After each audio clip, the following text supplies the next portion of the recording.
What is up, guys? It is Lifted, and in today's video we got our next PSA graded returns. It's been a little while since we've had a submission come back, and this is that special they had in, I want to say, like November for the holidays, $13.99 special.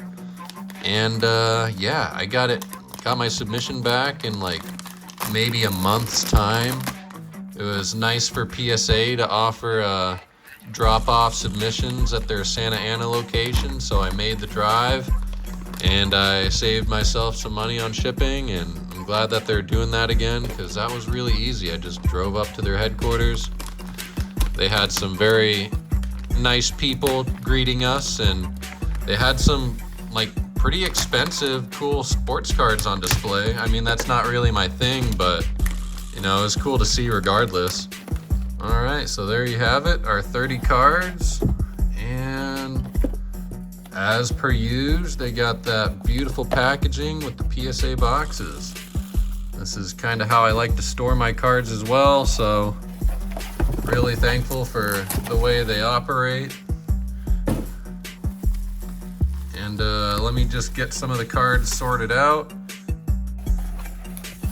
Oh, and then this one's full. Okay, so 30 cards. Sweet deal. All right, now that we got everything divided into 3 parts, let's take a look at our first card.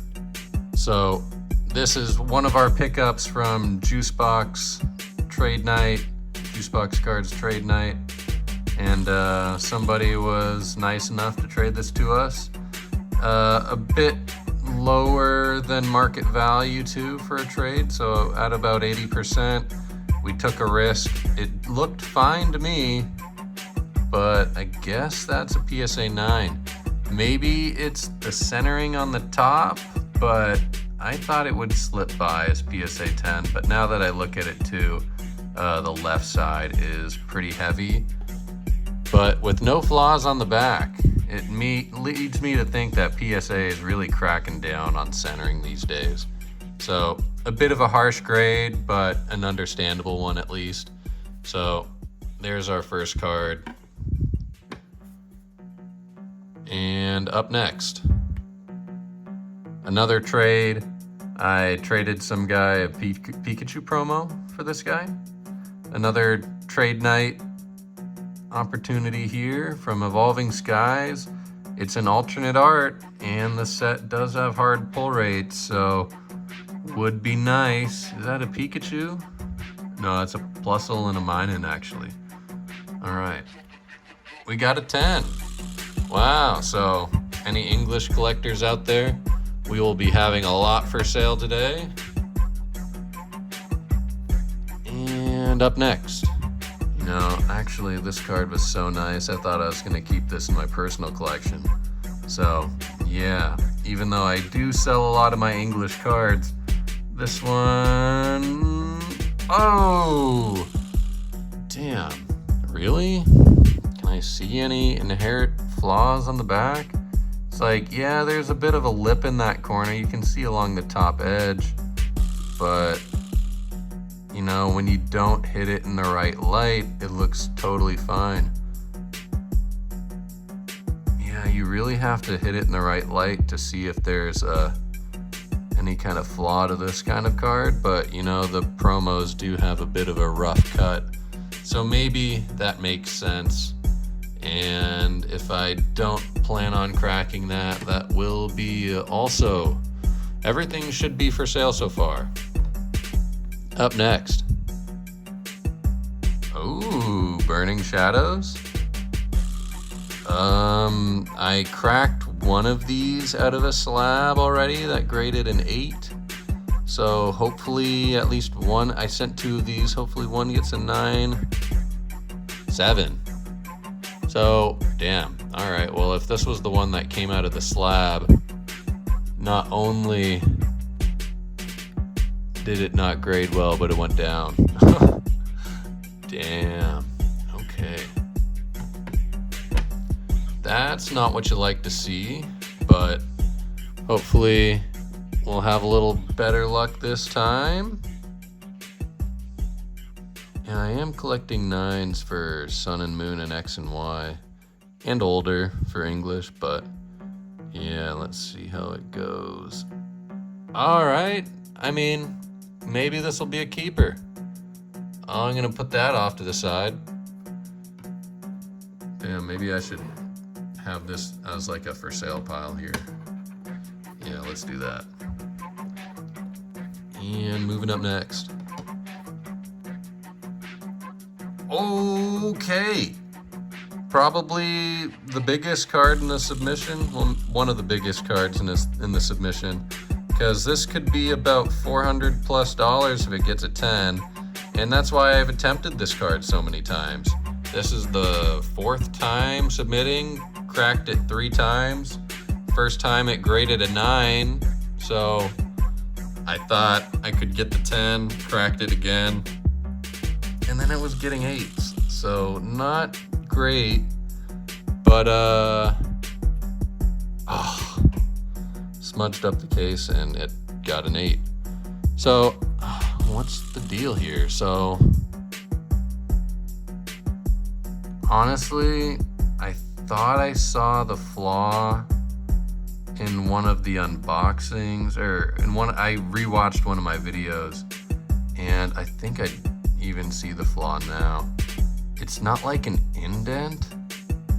Well, maybe it is, I'm not sure, but there's some sort of line here across the back. It's not super noticeable, but PSA has remained consistent. Yeah, so that's unfortunate, but yeah, I don't know what to do. If nobody buys this 8 for the raw price, I might just crack it out. So I'm not gonna submit it again.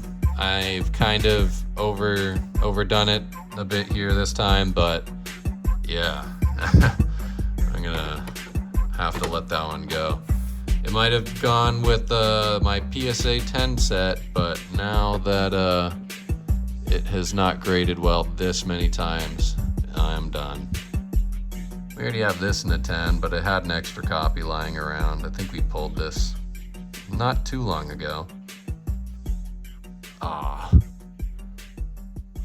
And I didn't see any flaws with it, but on the scan of the card, you could see that dot on the top there in the middle. But maybe it was a piece of dust that, you know, it didn't clean off in time, or maybe that got stuck on the card during shipping. But it is unfortunate, because I don't remember that being there. I probably wouldn't have submitted that if I'd have known that flaw was there, because all the corners were perfect. That's why I submitted it. Damn. All right. Into the 9 pile. At least it's not in the failure pile. But all right. Do we have some? Oh, we do have some cards for the personal collection. I'll take this one. Yeah, the Japanese tag team set is very close to completion. And will this help? It does. All right, so maybe we'll have to buy the Umbreon in a 10. It's probably not very expensive raw, but when you can get the 10 price, or when you buy if you can get the PSA 10 for the raw price plus the grading fee, then you might as well just get the slab, because you're basically paying the same price but without the gamble. Because if you had to regrade that one a couple times and it's not really worth that much, then you're not really doing yourself a favor. Well, there's a chance of it getting a 9, so yeah, might as well avoid the risk. And for this one of these cards was a regrade. I don't know why I cracked such a cheap slab, but it looked fine. I don't know. And I had 2 more copies, so yeah, we got 2 Gardevoirs to end it off here. PSA 10. All right. So we got 2 tag teams for the personal collection for our Japanese set, and we got 1 Darkrai for our personal collection as well. So a couple cards for our set so far, and a lot of stuff for sale. And this got a 9. Maybe this was the 9 that I cracked and resubmitted, Because I mean, the back looked perfect, but they're just getting really harsh on centering. And in one of my recent cracked videos, I was talking about how these tag teams are a lot harsher on the centering, because with that black trim around the edge, when it's even like slightly off center, you get docked very harshly for centering because it is just so noticeable. But even though it might be 60-40 centering, it doesn't look good and affects the eye appeal. Maybe that's why they don't give you the 10. So yeah, a lot of stuff for sale. We'll be bringing all of our new store items to a card show near you. And if not, reach out on Instagram or my eBay. Better deals on through PayPal goods and services through Instagram. It's been lifted. I'll catch you next time. Stay tuned for part 2. And we out of here. Peace.